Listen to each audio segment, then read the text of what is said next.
Tanguay Électronique, en première ligne.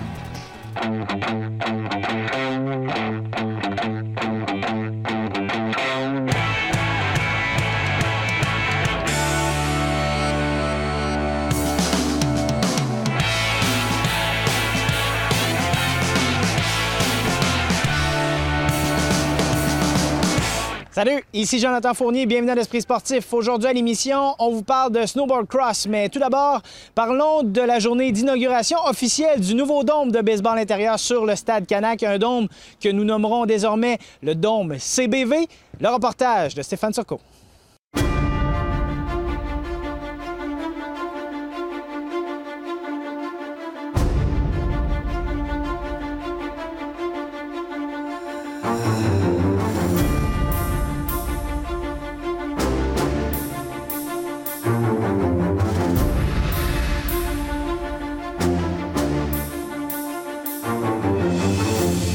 On y va? Dans 3, 2, 1, go!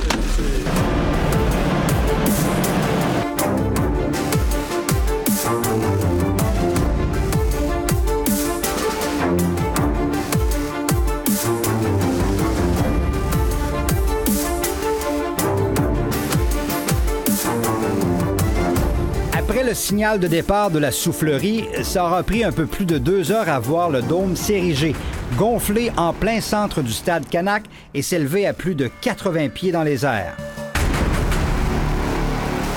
C'est un rêve, c'est tellement gros, mais c'est plus gros que nature. C'est le plus gros projet d'infrastructure de baseball au Canada depuis la construction du Stade des Blue Jays. L'objectif principal de l'infrastructure était d'augmenter le nombre d'heures d'utilisation du terrain au Stade Canac, qui passe maintenant de 450 heures à tout près de 4000.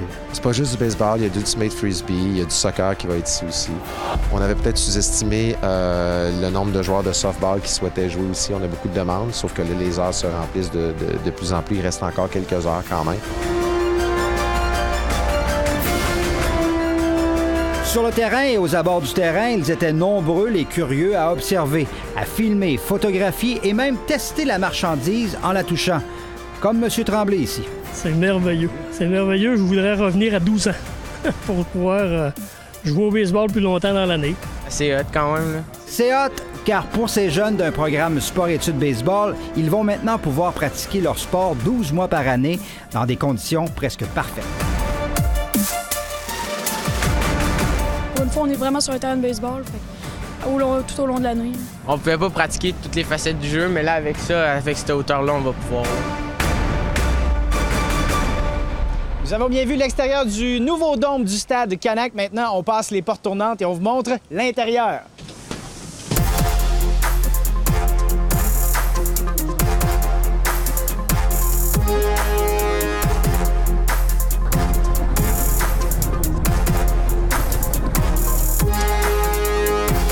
On est à l'isolation, l'installation des lumières LED, tout ça, c'est plus de 50 lumières qui sont installées. Puis après ça, c'est tous les petits ajustements afin de sécuriser l'endroit. Donc, on prend des notes en même temps parce que ça va être à faire et à refaire à chaque année pour plusieurs années, on l'espère. C'est une toile qui est quand même très, très épaisse. Et évidemment qu'à l'air chaud, c'est ce qui fait que le dôme est gonflé. On va le maintenir autour de 17-18 degrés dans ces conditions-là. Il y a des centaines d'heures qui sont parties en réservation déjà. Il en reste que quelques-unes.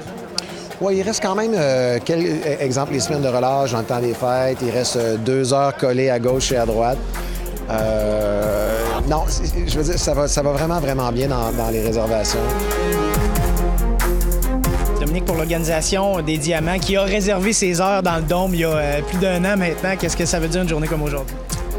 Ben, écoute, à la base, c'est un projet incroyable pour la région de Québec. C'est pour le monde du baseball, du sport amateur en général, d'avoir un projet de fou comme ça, réalisé par des gens qui avaient une incroyable vision. C'est superbe pour la région, mais c'est clair que les Diamants vont en profiter. Je veux dire, dès qu'on a vu le projet, c'était une occasion en or d'avoir un camp d'entraînement qui était encore plus structuré, qu'on allait avoir la chance d'avoir des situations réelles de baseball avant même qu'on sorte dehors. C'est du jamais vu pour nous, fait qu'on va en profiter au maximum. C'est jouer 12 mois par année dans des conditions optimales. le gazon synthétique faisait une super belle différence. Je pense que n'importe quel joueur de la province qui venait jouer ici, déjà au stade municipal, c'était impressionnant. Là, sur le terrain synthétique, c'était tout simplement hallucinant. Et là, d'avoir ces conditions-là à l'année, on peut pas être plus chanceux.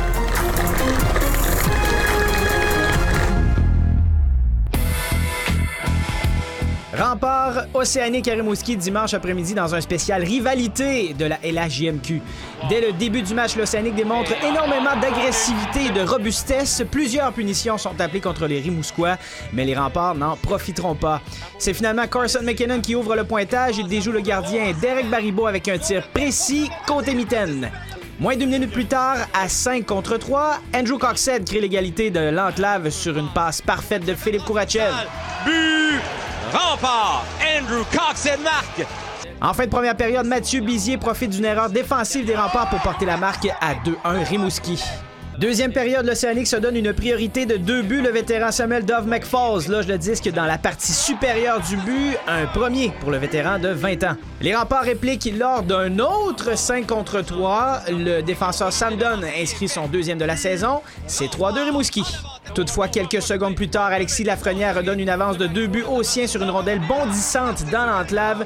4-2 Rimouski après 2 périodes. Troisième période, le gardien Colton Ellis effectue quelques bons arrêts. L'Océanique inscrit les 2 derniers buts du match. Dimitri Zagorodny sur une passe d'Alexis Lafrenière et Chase Stewart sur un tir puissant dès l'entrée de zone. Le pointage final, 6-2 Rimouski. Le prochain rendez-vous mercredi soir prochain alors que les Remparts rendront visite aux Voltigeurs à Drummondville. Raphaël Lessard, pilote natif de Saint-Joseph-de-Beauce, s'est illustré samedi soir au South Boston Speedway dans le cadre du Sobo 250. Cette course était la finale du Cars Tour dont il était le champion en titre de la catégorie Super Late Model. Il a terminé 5e dans une épreuve de 125 tours haute en action qui a vu beaucoup de neutralisation et d'accidents. Heureusement, le pilote de la Toyota Camry numéro 99 s'est sorti idem de l'épreuve où son principal travail a été d'éviter les nombreux accidents. Pour Raphaël, c'était tout de même un plaisir d'être en piste avec ses anciens camarades. L'équipe de Lessard avait diversifié ses choix de course cette saison entre 5 circuits différents, dont le CRA, le SSS et le ARCA, l'antichambre du NASCAR.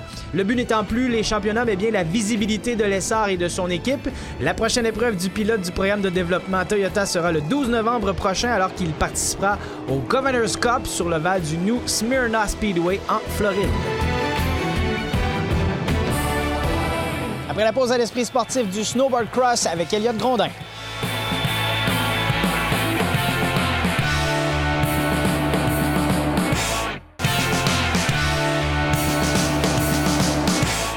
Elliott Grondin est un jeune athlète de snowboard cross âgé de seulement 16 ans. Il fait partie de l'équipe canadienne de développement en snowboard avec laquelle il vient tout juste de revenir d'un camp d'entraînement en Argentine. Carl Larouche l'a rencontré à l'entraînement.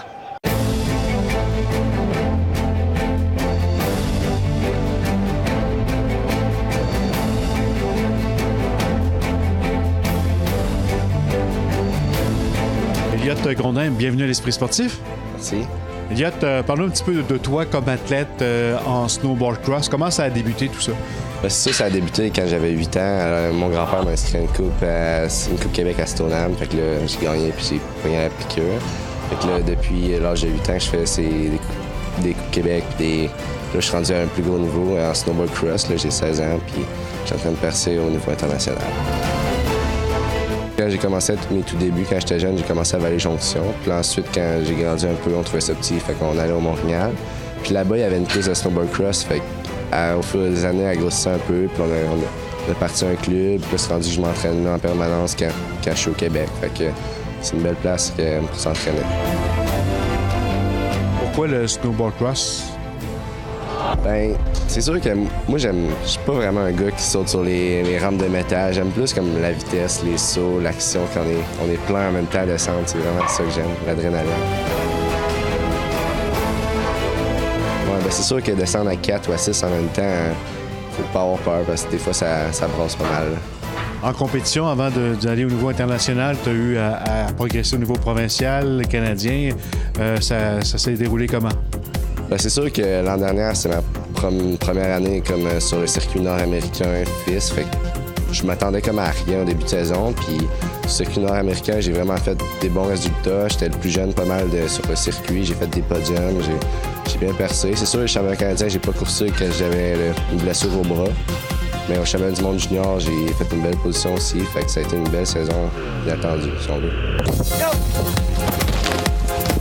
Tu arrives d'un camp d'entraînement en Argentine où tu as déjà été qualifié pour des Coupes du monde.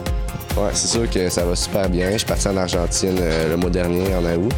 Puis je savais pas si j'allais participer aux Coupes du monde parce qu'il y avait des spots de libre, mais personne ne savait vraiment qui allait courser. Donc je me suis qualifié. J'ai réussi à me qualifier pour les Coupes du monde. Première journée, j'ai été meilleur Canadien. L'autre journée, ça a été un petit peu moins bien, mais c'était quand même une belle journée. Tu as eu également, évidemment, de l'inspiration d'autres athlètes, entre autres Dominique Maltais, là, qui pendant des années a brillé sur le circuit de la Coupe du monde. Oui, ben c'est sûr que Dominique, quand j'étais jeune, c'était mon idole. Puis là, l'année dernière, puis les autres années d'avant, ça s'est révélé que c'était un peu ma coach par moment durant l'hiver. Ben, tu sais, c'est sûr qu'elle a beaucoup d'expérience, fait qu'elle nous parlait de des points que j'aurais jamais pensé que ça se pouvait. Là.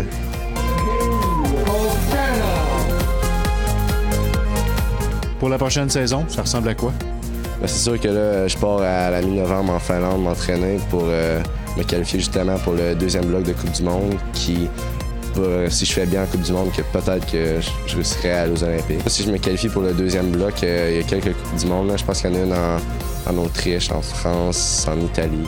Je pense qu'il y en a, ça fait 3 environ, 3-4. Ça fait que ça serait un objectif de la saison. Sinon, après ça, je reviens après Noël, puis là, on tombe sur le circuit nord-américain. J'aimerais ça faire un top 3 cumulatif à la fin de saison. Est-ce qu'on aurait l'occasion de te voir compétitionner au Québec au cours de la prochaine saison?